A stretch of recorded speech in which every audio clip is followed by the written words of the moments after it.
le Coucou. focus, il est... Mais je vois pas comment ça marche. Mais ton... non, mais on peut C'est- pas faire comme toi. C'est un retour à l'envers en fait. C'est un retour de meilleur. Ouais.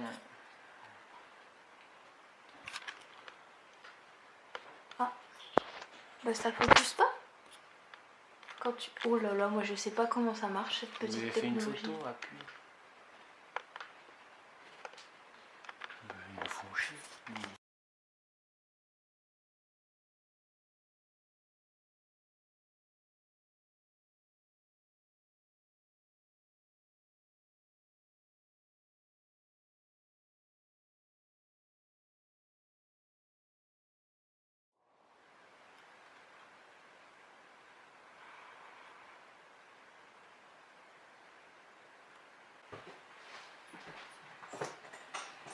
Peut-être que cette vidéo sera en ligne sur YouTube, ou peut-être pas.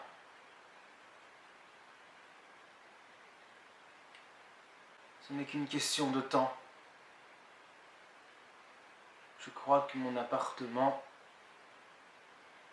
est habité par une certaine présence. Une présence que je n'arrive pas du tout à identifier. Et ça me file, franchement, ça me file les chocottes. Si cette vidéo tombe entre vos mains, c'est que tout n'est peut-être pas perdu. Cet esprit frappeur a déjà possédé une grande partie de mon visage et de mon corps. C'est très difficile à vivre, très difficile à vivre. J'espère que tout ça se passera en bonne et due forme. Je l'espère, je l'espère.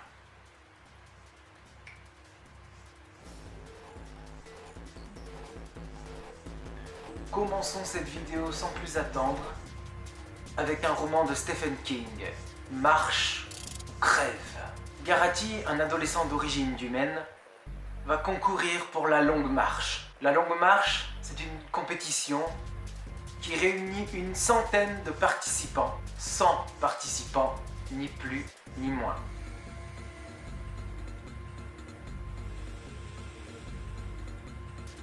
C'est un événement très attendu et donc qui est retransmis à la télévision devant des millions et des millions de téléspectateurs. Malheureusement, la Longue Marche n'est pas une marche comme les autres. C'est un jeu où règne aucune pitié, où règne une totale cruauté, où il y a beaucoup de règles à respecter, et malheureusement, si tu enfreins une de ces règles,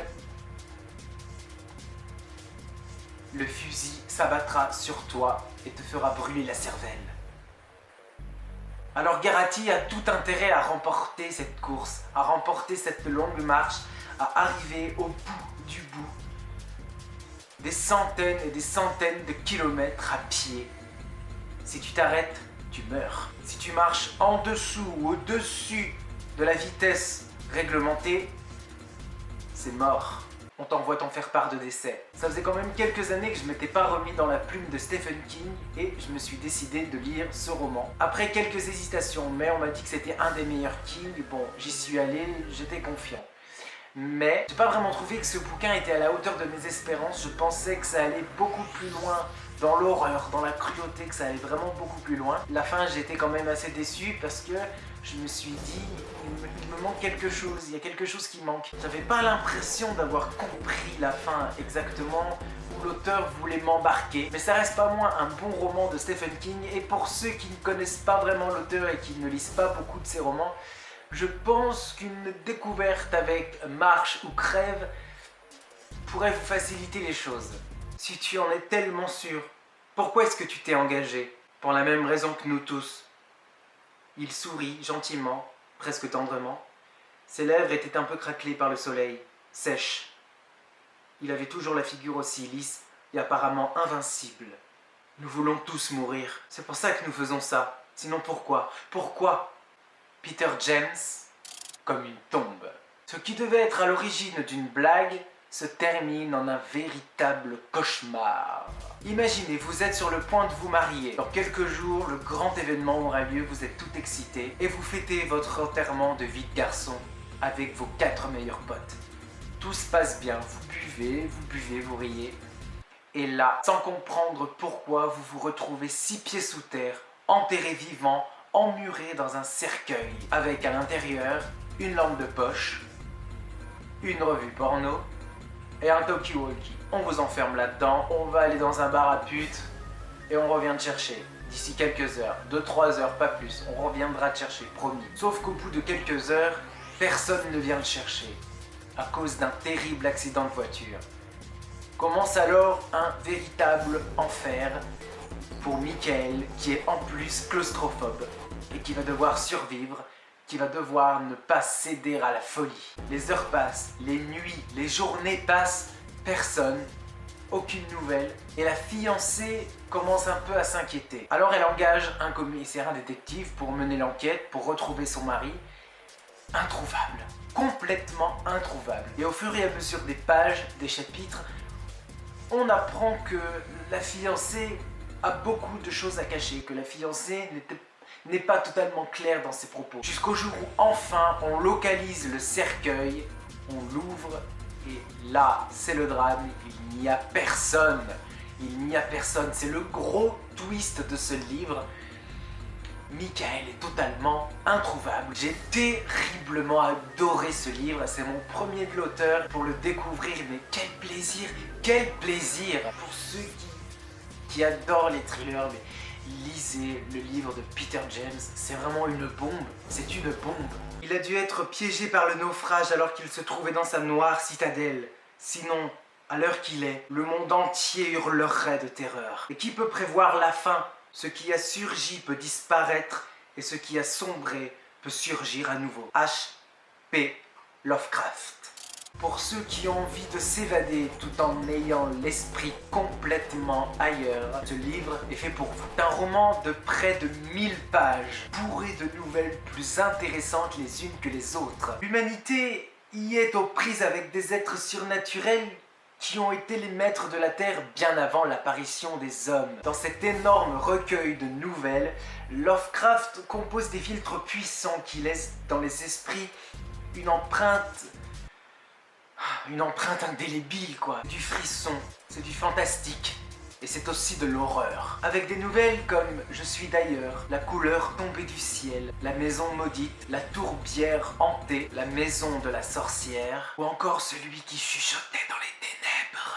Paula Hawkins, La fille du train. 2 fois par jour, Rachel prend le train à 8h le matin et vers 18h le soir, assise à la même place tous les jours. Tous les jours pendant un arrêt, Rachel observe une maison au loin, habitée par un couple, dont elle imagine les prénoms, elle imagine leur vie et pour elle, pour Rachel, ce couple est le couple idéal. Jusqu'au jour où Rachel découvre que ce couple n'est pas si parfait que ça parce que la femme qui vit dans cette maison a une aventure avec un autre homme. Tromperait-elle son mari? On sait pas. Elle va mener l'enquête et là elle va découvrir des choses.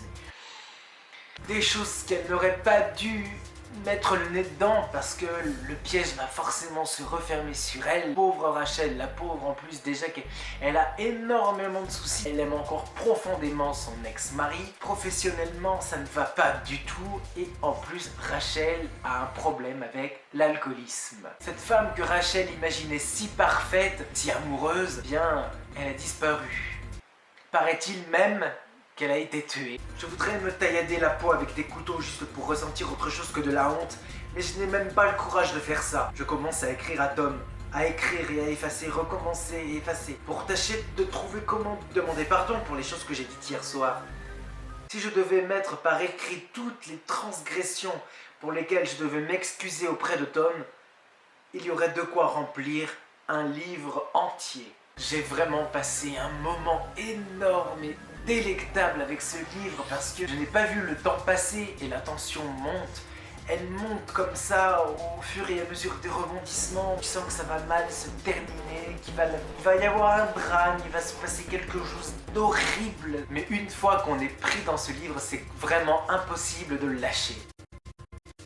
Dans ce roman d'une terreur sublime, nous allons suivre Rick, qui a toujours le don de se flatter, de chercher des bonnes affaires dans les brocantes, chez les antiquaires, etc., etc., jusqu'au jour où là, il tombe sur un fauteuil en acajou, mais vraiment sculpté magnifiquement bien. Waouh, c'est l'offre du siècle quoi. Il fonce et il prend ce fauteuil sans savoir les conséquences que lui et sa famille vont devoir déguster.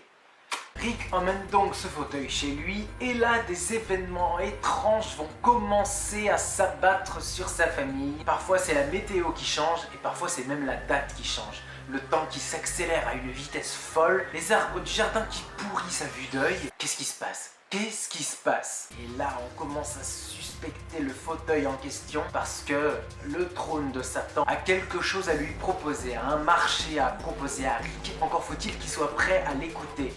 Et ça va pas être simple parce que Rick va sombrer dans la folie. Rick va mener l'enquête sur ce fauteuil à qui il appartient et on va se rendre compte que tous les gens qui ont côtoyé de près ou de loin ce fauteuil n'ont pas envie d'en dire plus. Ils veulent respecter le secret, voilà, c'est stop. Ils ne veulent plus avoir rien à faire avec ce fauteuil qui ont déjà quand même détruit beaucoup leur vie aussi. Et pour Rick, c'en est trop quoi, c'en est beaucoup trop. Alors, quand le diable vous fait une offre, vous ne pouvez pas refuser. Qu'est-ce qu'il faut faire? J'ai vraiment adoré ce livre, même si c'est un livre qui a été écrit dans les années 90. Le roman est court, très bien écrit. J'ai vraiment été enchanté avec le trône de Satan. Cette vidéo touche maintenant à sa fin, j'espère qu'elle vous aura intéressé. N'hésitez pas, vous, à me dire quelles ont été vos dernières lectures en matière de thriller, d'horreur. Nous sommes maintenant 2500 sur cette chaîne, c'est fou, c'est fou. Je vous fais maintenant d'énormes bisous tout droit venus des entrailles des enfers. Prenez bien soin de vous, je vous aime.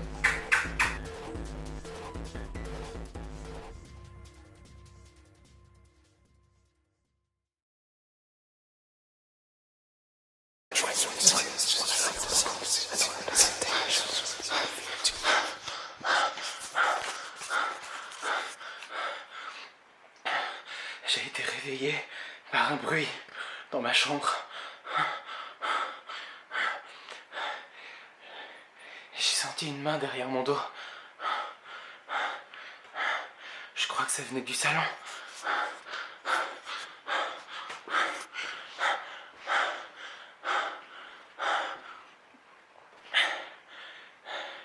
Sous l'évier.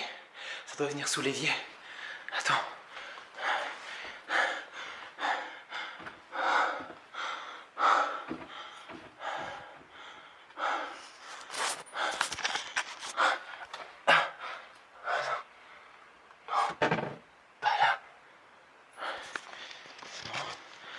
Pourtant je te jure, je suis en train de flipper depuis tout à l'heure. Il est 5h du mat. Je dors pas. Je vais devenir fou. Je sais pas.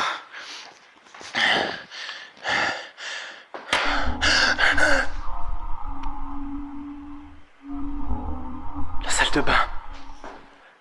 Oh, ça vient de la salle de bain.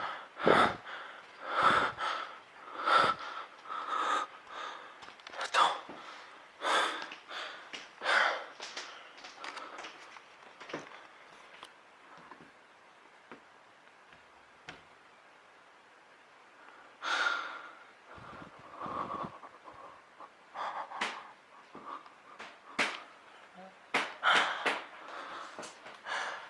Il fait froid.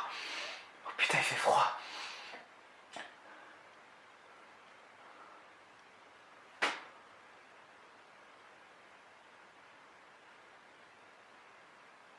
Y a quelqu'un?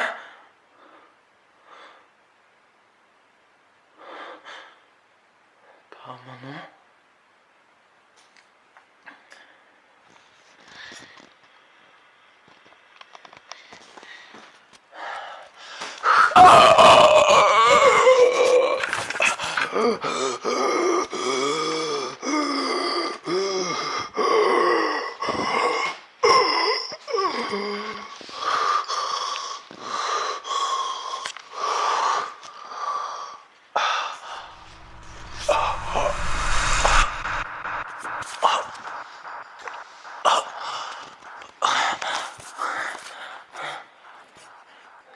vidéo atterrit.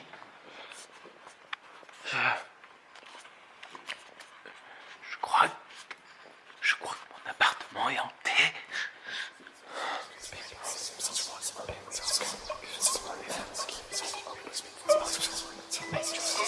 C'est pas du tout crédible.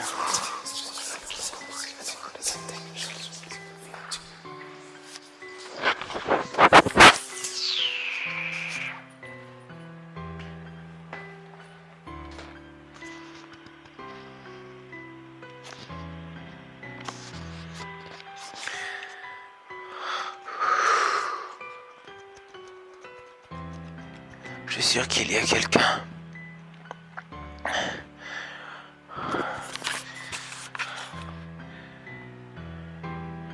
Je sens une présence. Pas très loin de mon visage. Je ne sais pas où. C'est ça qui est le plus flippant. J'ai cherché partout, dans tous les endroits de l'appartement.